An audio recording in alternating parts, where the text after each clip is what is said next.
Welcome to the latest episode of Blackhawks Insider, the official podcast of the Chicago Blackhawks, presented by ChevyDrivesChicago.com. Drive what Kane and Taves drive. We've got a bit of an abbreviated episode for you this week, and we're welcoming on today's guest right off the top. He is none other than Scott Darling, former Blackhawks goaltender, Stanley Cup champion, and now part of our Chicago Blackhawks broadcast team. It's been great on a personal level getting to know you, Scott, this season. You've done such a great job in the studio. You were thrown into the fire, man. You're figuring it out. You're doing a great job. You're learning on the fly, kind of like me in a lot of ways. Here we are now, a couple of months into the season, and I think back to the home opener when we were doing the red carpet event. And how are you feeling, man, with your burgeoning broadcast career now that we're about 2 months or so into the season? Well, thanks for having me. It's been a lot of fun. I'll tell you that. You guys are a lot of fun to work with. Getting to know all you guys. And I'd say from day one to now, there's been a positive progression. I thought I was pretty terrible at the beginning. I'm still not good by any means, but I'm a lot better than I was day one. And I've had a lot of fun doing it with you guys. It's all about reps, baby. You know, that's what it ultimately comes down to. Listen, so here we are. I'm in here with a winter hat. It's freezing cold this week here in Chicago and across the Midwest. You know, but all right, this is going to sound like an off-the-wall question, but I promise, just stick with me here. When was the last time you were clean-shaven and did not have the beard? 2013. 2013. Wow. Okay, so we're coming up on 10 10 years. 10 straight years. The anniversary. I think I hit puberty when I was in 2013. I found out I could grow a beard, and I never went back. Scott Darling is the James Harden of the NHL. But listen, the reason why, related to the weather, do you realize how much warmer that beard keeps you in cold temperatures like this? I mean, you've basically got a coat on your face. It's a double-edged sword, though, because it freezes over, too. You know, yeah. Really? You got a scarf on, and then you get a little sweat and any moisture in there, freezes right over. Icicles on your face. Icicles on your beard. Wow. I asked Chris if he shampooed and conditioned or treated his mustache during November. I assume that yours takes a great deal of honestly, I maintenance. don't do anything. I don't do anything. Really? I mean, obviously that's trim awesome. it. But what did you do for your stash there for November? Well, Kaylee is being she's trolling me. I mean, listen, it was nice. Yes, you are, and it's okay, Kaylee. You are, and it's all right.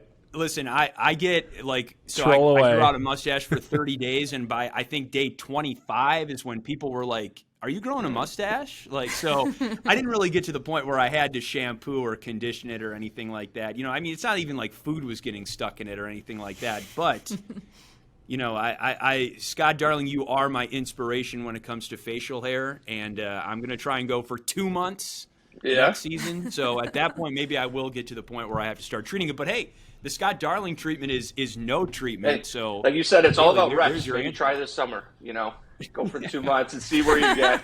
So. Well, Scott, it's been really fun to get to know you away from the rink. I watched you play, obviously, when you played for the Hawks and Carolina. My brother played for the Checkers, so it's been really fun getting to see you in the broadcast seat. I wonder, at this point now, like you've gotten a lot more reps and being on the media side of it now, even though obviously you're still close to a lot of the players on the team, how hard is it, or what surprised you about being in the media analyst seat versus when you were a player and kind of what you thought about the media? Because it can be intimidating at times for us. I always had a good relationship with the media when I was playing. I tried to live up to the last name as a Darling. But the thing that fascinated me is it is exhausting to do what you guys do. And like, I don't do nearly as much as what you guys do. Like, I do just like the games, like sometimes, but you guys are on a pregame skate, doing events, and Chris, you're all over the place. And when I'm done with the game, like when I play the game, I could usually like go hang out afterwards or whatever. And now if I'm on TV for a game, my friends are like, "You want to hang out?" I'm like, "No, dude. Like, where's my pillow?" Like, I am gassed. I'm like, how I'm more tired after broadcasting than I am, when I was playing the game. So that's the thing that like surprised me the most about it. It takes a lot out of you to do it. Well, I think the one thing people don't quite realize is when you're broadcasting a game, your brain is just, it is going at full force 24/7. When you're playing, even though you need your brain, you're so conditioned to put those pads on and be in the net. It's like walking, but you're using a whole new muscle. And I even agree with you and now feel the same way. We get done a show or a game, I'm going home, but when we used to get done playing games, it'd be like, you guys want to go out, everybody want to go get dinner, maybe, a couple of beers, whatever. And you always had the energy for that after playing. So I definitely feel you on that one. And, it has definitely been enjoyable. If somebody would have told me, 10, 12 years ago when we were playing against each other, that we'd be sitting in the studio talking hockey together and I'd be asking you all sorts of questions about goalies, and I probably wouldn't have believed it at the time. But you've kind of settled into your role, which has been really fun and enjoyable to watch. You kind of get used to all the ins and the outs of the studio. And then a couple weeks back, there's the game, the St. Louis thing happens, and we finally get to see the personality, because you have a huge personality. We're going to get into this about the comedy and about all the stand-up comedy that you do, but you're funny. When we're sitting in there, Pat Boyle and I are laughing half the time, Kaylee, as well. But like, you get on Twitter, you send that tweet out. Guys are retweeting it. They're sending it about St. Louis. Kelly Chase is all hot and bothered and looking for a physical confrontation. Like, how funny was that to you? Did you expect that to go where that went, or to take on the life that it did? No, I didn't. But for me, everyone was like asking me, like, "Are you okay? Are you okay?" I'm like, I do not care. Like, I've been getting abused on Twitter for playing pro hockey for years. And it was all good fun. I like to poke the bear sometimes. Even when I'm on stage, I'm kind of antagonist. Whatever city I'm in, I'll rip on them to try and get attention and get people more engaged. And I was cracking up that Kelly Chase thing, man. I was like, he called my agent to relay messages to me. I'm like, dude, you're not even from St. Louis. You're from Saskatchewan. So next alumni game, we know Blues Blackhawks alumni game. We have our matchup. We all know what to be ready for. He's a little older. Now. I just got to wear him out, Oh, that's amazing. All right, Scott. Let's talk holiday movies. And you know what? I'm going to back it up a little bit. First, I'm going to talk about another holiday quickly here. When Halloween comes around, do you ever dress up in any costumes? Is that your vibe? Do you ever go to costume parties, maybe with your girlfriend or anything like that? No, honestly, I like to have fun, but just costumes just aren't my jam. Never have been. If I'm obligated to, I'll put on, I don't know, a stupid costume, but I'm not the type of guy who gets too excited about it. I have an idea for you. However, I think this would be very doable come next Halloween. And the reason why I mention Christmas movies, Rudolph the Red-Nosed Reindeer, classic. Have you ever considered a Yukon Cornelius costume? You've got that's been mentioned to me before. If I ever needed to, I'll remember that. I'll take that into consideration maybe for the next, if we have a holiday party next year with the whole group. I think you would just need the beanie, the flannel, some suspenders, some jeans, and you would be, you could put a pillow in your shirt if you really wanted to. You're a svelte guy, but then you'd have it. It would be. Well, I'm a method actor, so I would probably just put on the weight, start now, and really be ready for next Halloween. I like to dive into my role. Actor? You're actually a method actor. I know that with your. Come on, man. This is going to be great. Are we going to start to see some really crazy stuff in your next stand-up comedy routine? Scott, the guy who's asking you questions right now still leaves milk and cookies out on December 24th. Don't tell him. So just remember he's. Okay, I don't want to ruin it for him, but I just remember who's asking you questions here. That's all I'm saying. Scott, with comedy, I listened to you say one time you done a huge show for 450 people, and then you've done shows with like 3 tables that had 6 people total.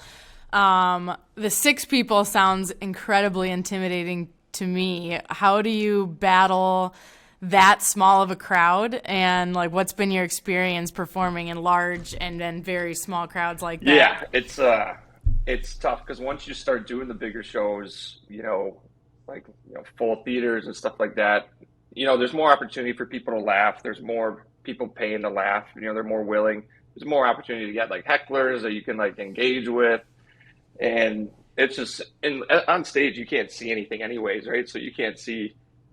There's 600 people in the room. You can hear them when they laugh, but that's about it. So I find that a lot more enjoyable. But yeah, like when you're running into, I was telling you, I did like a show like 3 weeks ago, and there were 6 people, and I was like, and you can just see them like they're right in front of you, just front row staring at you, like make me laugh, And it's like this is so uncomfortable. I honestly. I think playing in front of 20,000 people or more would be a million times less nerve-wracking than having to go up and do stand-up comedy in front of any amount of people. I don't really know how you do it. Do you read off a crowd of that few people, or do you just kind of stick to your game plan and go? I kind of stick to my game plan and go, but it depends. It's like every show is different, right? So like you got to get the vibe. Like in that group of 6, there was like 2 people who were like engaged, so I kind of stayed towards them. And there was like 2 people that are like, this guy's an idiot. Like I can read it right on their face. And like I'm gonna stay over by the 2 people who want to have fun, and then not engage with the grumpy ones. And the ones in the middle are kind of in the middle. So. And Scott, do you feel like doing comedy is how you compete now? Is that sort of what fills that void of wanting to get better, wanting to compete every day? I mean, your ladder to the NHL was unorthodox, and you had to climb a million different levels and work your way through so many different steps. And then you made it to the NHL, and you were successful as an NHLer. So obviously that competitiveness burns within you. Is comedy giving you that now, and are you sort of feeding off that? Yeah, it's kind of the same thing. Like with hockey, like I started off comedy in this basement, and same mentality. It's like just work hard, make connections, do the right thing, do as many shows as you can, open mics, practices, like reps, like you said, Chris, just reps and reps and reps. Like if I'm not with you guys, I'm probably on a stage somewhere. Even just if it's for 15 other comics and we're all just practicing jokes, like to get ready for like the real shows. But yeah, I mean, I've been climbing pretty quick for in my opinion, with the comedy stuff. I was very lucky to get attached and kind of tour with like a very famous comedian, just like the MC opener, but that like kind of leapfrog things for me. And so I'm excited to see where it goes. I don't know if I'll ever be like a Netflix special level comedian, but obviously that'd be like the goal. But that's those guys, it takes them 10-15 years to get to. But for right now, I'm just really enjoying it. And like you said, Colby, it does like get me out of bed in the morning. I look forward to doing it. And also the broadcasting, I look forward to seeing your guys' beautiful faces, all these games. That's right. Well, thank you, Scott. That's very kind of you to say. Look, reflecting back on my own career and how I've thought about it, at the start, I never really considered, or I never would have considered broadcasting, sports announcing in the same sphere as comedy or stand-up comedy or really any kind of entertainment. And as I've gone along and gotten older, I've actually realized that there is a lot more in common between sports broadcasting and another industry like the one that you have familiarity with in comedy. I mean, they're both based in entertainment, playing to a crowd, keeping an audience engaged. What sort of similarities in, I guess for lack of a better term, skill set do you see between your work in stand-up comedy and your work in sports broadcasting?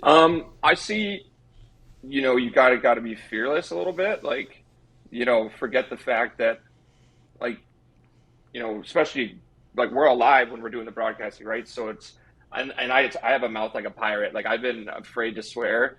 Like every show I make it through without swearing, I'm like, success. And so it's like, me too. But being fearless, like, the city of Chicago is watching you. You know, the fans are watching you, and it's terrifying. Like before I go on stage for like comedy, I always say like, why did I decide to do this? Like, I'm an idiot, you know, like, and then like I'm sweating before we go on live TV. I'm like, why did I decide to do this? Like, I'm an idiot. Colby, hold my hand. Like, you know, but so that's a big parallel that I see between the two is you kind of just got to, you know, it's scary, but it's like a good nervous excitement. And both of them remind me of the feeling I had playing in the NHL, the scary, nervous excitement, but I thrived on it. It's like a rush down your spine. And it's something that I really enjoy, even though it's scary, but I really enjoy it.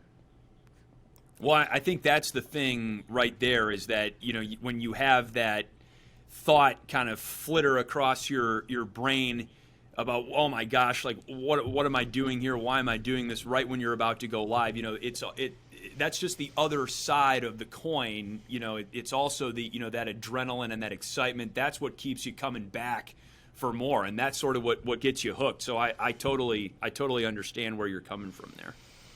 Scott, you told us one night in studio that you used to puke before games back when you played with the Hawks. I thought it was hilarious, and I could not believe that you puked. There's an 82-game season. That's a lot of games. Yeah. Only starts, though, right? Yeah, only starts. Only starts. Okay, first of all, what did Coach Q or anybody say to you about this, and how did this happen? Well, it started...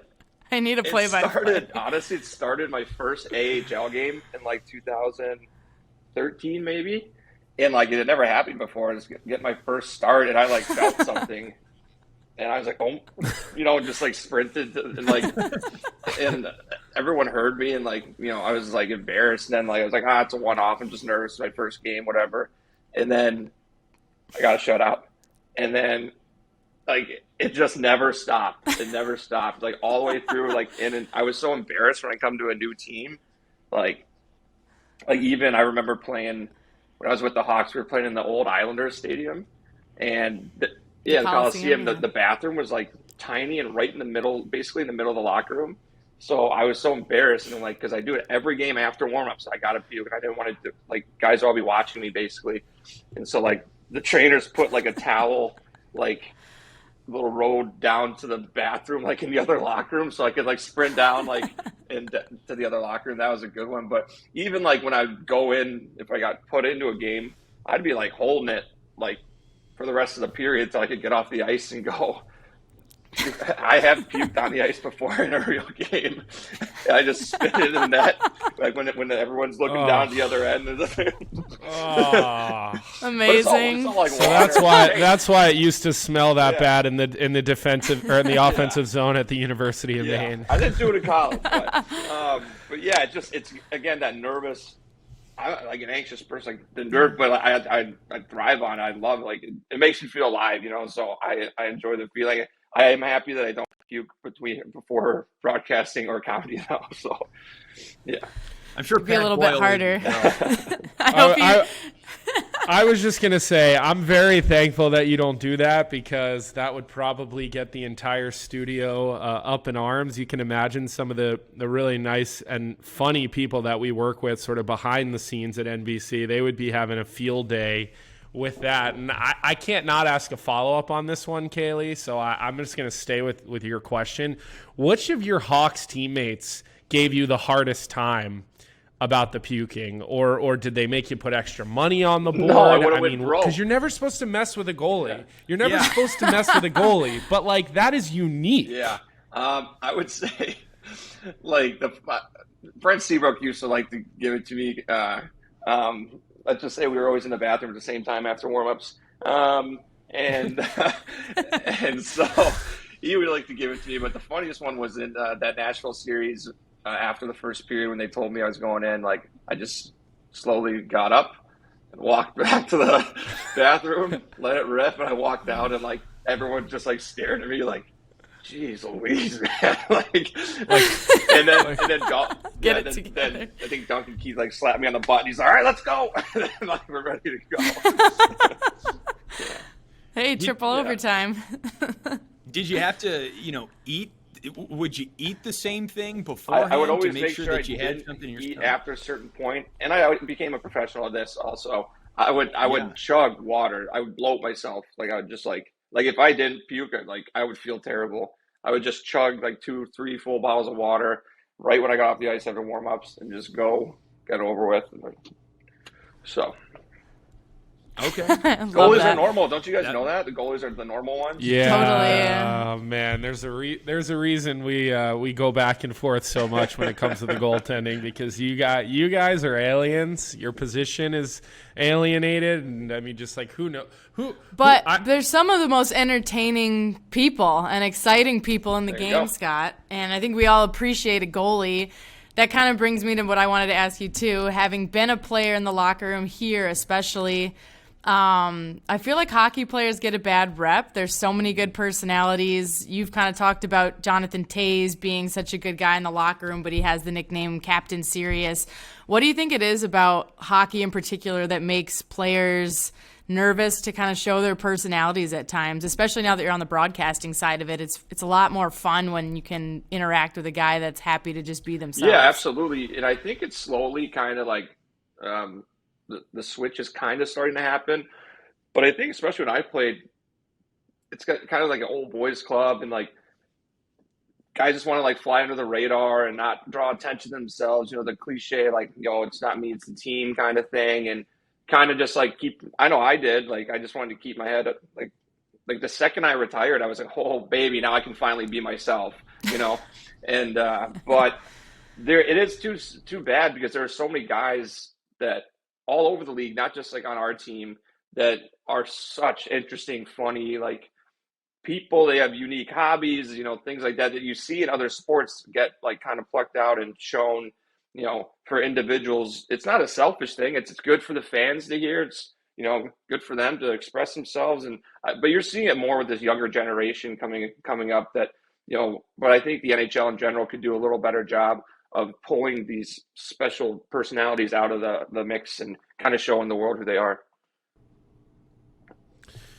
Well, Scott, you're our resident goalie expert, as you have proven over the last however many minutes we've been doing this interview. So I think I would be remiss if I didn't at least ask you one kind of current Hawks question about the goaltending situation. Just having you and having your point of view on goaltending is so helpful to our broadcast, but really to the organization because of, the way we sort of carry the message. And we just watched Arvid Soderblom get a pretty big chunk of games here at the NHL level. I don't think that was really the plan for him this season, but there's been some injuries. And as we all know, that's a lot of guys are able to make a career off of filling in for an injured player, taking the ball and running with it. So I'd like to know from your perspective what you saw out of Arvid while he was up here, obviously now back in the American League, working on his game, developing, no rushing a goaltender, right, when you think a guy can be part of your future. So, do you see what everybody else sees and all the positivity and the, the potential special talent that we're sort of being told that he may be? Yeah, absolutely. I really enjoyed it. I'd never seen him play before this season. I really like the way he plays. He has a strong technical, you can tell from a mile away he's Swedish trained. But coming up and, away from the ice, it was a tough situation to be in. You're not winning. You're letting in 4 goals a game, 4+ goals a game. But he kept a smile on his face, kept working hard, showed up every day, had a positive attitude. And, luckily he did, because from what I've been told and from what I see, he's going to be around for a while. So he's back in the American League where he should be. He's going to play a ton of games, and hopefully our 2 goalies can stay healthy so Arvid can just play the rest of the season there and not have to go through this again, what he just went through. But so hopefully our 2 goalies now can stay healthy and Arvid can have a great rest of the year in the American League. And, hopefully maybe next year's a year, maybe another year, but goalies take longer to develop. Crawford played in Rockford for like 5 years before he came up. I played in the minors for 4 or 5 years before I came up. So, but I was really happy with what I saw at Arvid. Why do you think that is, Scott? Why do you think it takes goalies maybe an extra year or 2 in the minors to develop like that? I think because goalie is a real mental game. You really got to become confident in yourself, like to be able to have a bad game and let it go. So there's a big mental aspect to it. And also, it's just goaltending's not easy, So like you said, reps and reps and reps. don't want guys sitting on the bench in the NHL. They want to play in 60 games in the AHL, reps and reps and reps and reps to get ready for when you're ready for that opportunity to become, full-time NHL goalie. Scott, like Jimmy Waite, the goaltending coach for the Blackhawks, said that he was really impressed with Arvid's ability to turn the page. He could react to film and make adjustments the next day, and he was mostly just impressed with his ability to keep playing as well as he had despite not getting many wins. But in your experience too, like you said, being a goalie is it's difficult, especially when those losses pile on and you're the only one in net. How is that for a young goaltender? Like, how much does it make a difference, or how much are you aware of, like, you're seeing, like Arvid did, 30, 40 shots a night? Is it really going to hurt you not seeing wins for that long of a stretch, or are you looking at it like it's not about Well, that? apparently he looked at it like it's not about that. I was a big baby. I would have been crying myself to sleep at night. But luckily, when I made it to the NHL, I was with the dynasty Chicago Blackhawks, so I kind of got eased into duty. But another thing about, I was lucky enough to play for Jimmy Waite too. In a situation like this, he is perfect as a goalie coach. He's almost like a therapist, because he is the type of goalie coach who, like, you can put your head on his shoulder and like confide in him and like tell him how you feel, and he's not gonna harp on you and beat you to a pulp in practice with video and all this stuff, but he's there to help you. Like, generally just wants the best for his goalies, and he's a great guy to have on his staff for these goalies going through this season. Do you think it's a little bit easier with a guy like Jimmy because he played the game, because he played, you look at his hockey DB or his history, he was he was on some bad teams in his career. His numbers were solid, but he was on some bad teams. So I'm wondering if maybe his own personal experience, it helps him remain so calm, cool, and collected, kind of like the entire coaching staff has. Mm-hmm. Yeah, I bet that definitely plays into it. Because like you said, he had some seasons that were tough to get through too.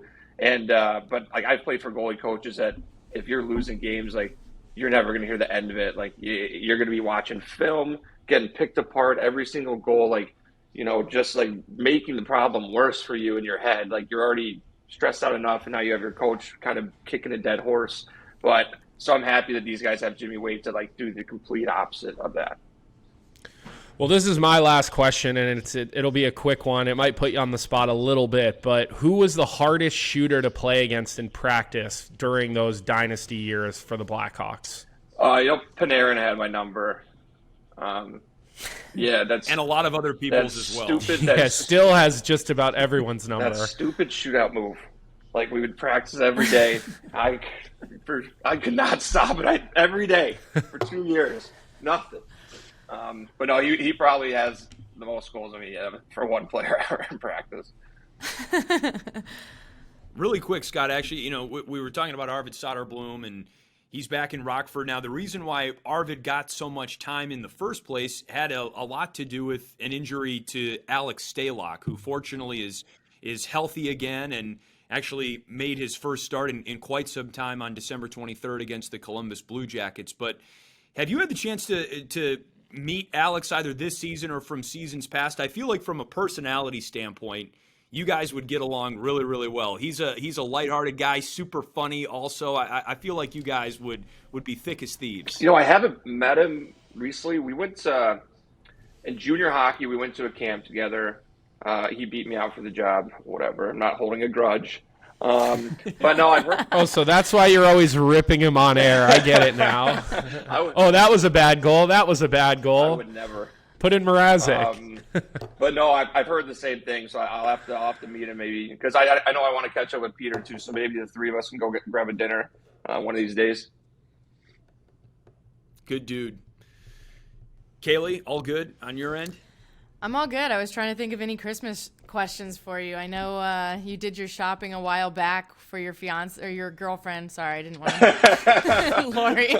Breaking news! Breaking news! You see the sweat? Girlfriend. You see the sweat sorry. on my forehead already. Just hearing that. You better go buy a ring now, Kaylee. I know. I'm sorry about that one. Putting the pressure on you here, Scott. Sorry. How's the Christmas shopping going? And are you nervous? I know you used some of your material from your first introduction with her family. So are you excited for number 2? And is she nervous? No. No, we actually did our Christmas today. So the hard part's over because we got so much stuff. We're, obviously we have this and then the game and then tomorrow family all day and then, family all day for a Christmas day. So we did it today and I think we both did a good job gift giving and our dogs already ruined their gifts. It's supposed to be the toughest chew toys in the world. One of them's gone 30 minutes.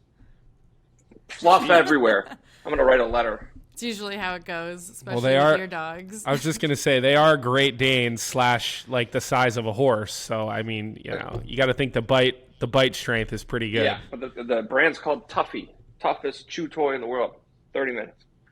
So. Well, maybe that's your next thing. Broadcaster, comedian, then you got to make the toughest chew toy in the game for the pups. Now we're on to something. Now we're cooking with gas. We'll have to get him on Shark Tank here in the next week when we play the San Jose Sharks. Oh, there we go. There you go. Then you're going to be sweating, Scott. That's the most nervous I've ever been on one of our broadcasts is pitching Pat Boyle an idea for TV. Really? That's where Kaylee and I are looking at each other for moral support. Like, you go first. No, you go first. Yeah, it's tough, but I think it's going to be a lot of fun. I hope we're all in studio for that. Scott, can you plug any upcoming shows? Anything you care to touch on with your comedy career? No, I mean I'm going back and I just did like a comedy run, so now I'm doing back into the hockey run, doing a lot of games with you guys coming up. So nothing too much to plug hockey wise or comedy wise, unless anyone listening knows any bookers and they need anybody to, Zany's Rosemont, Zany's Downtown, Laugh Factory, whatever. You can contact me through the Chicago Blackhawks. or just send me a tweet. I'll put his number out on Twitter. Don't worry. Yeah. Oh, goodness, Colby, you probably would. Dude, the fact that you're already doing shows or have done shows at Zany's and the Laugh Factory, that's awesome, man. I love going to shows there, and it's super cool to say that I know someone who's performed there. So, listen, Scott, congratulations on. No, I just laughing. What are you shaking your head for? Nah. I would say the coolest thing that happened. I was at a Bears game and someone recognized me as a comedian, not as a hockey player. They didn't know that I played hockey, but they were at Zany's, and I was like, in a sports I was like setting, at the Bears too. game. I was like, like that. Just, and my girl was like, "What?" I'm like, "That person didn't know I played hockey." They're like, "Aren't you a comedian?" Wow. I'm like, "Does that mean I'm a comedian now?"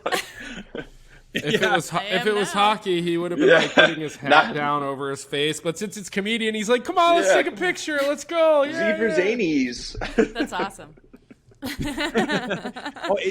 Did you get your pictures up? I brought them one. We got to see if they put it up. So okay, I know that was that's one exciting. of your terms. Yeah, you got to put the 8.5 by 11 up in the frame there. That's another way getting recognized as a comedian and then getting your picture up at Zany's. Those are two ways you've made it as a comedian. Scott, this was awesome. Thank you for doing this. We really appreciate it. Looking forward to the rest of this season and many more to come with you from a hockey perspective, and then certainly seeing your comedy career continue to grow as well. So happy holidays, happy New Year, and we will talk soon, my friend. Thank you very much. All right, see you guys. We are out of time for today on the latest episode of the Blackhawks Insider podcast. Thanks, as always, to Trevor Bray and Jenna Rose for your work behind the scenes, and our musicians, Brad Dollar and Southside Jake, responsible for all the great music featured on the podcast. Blackhawks.com is the place for more content. To all you Hawks fans out there, we will talk to you next week. Enjoy the rest of the holiday season.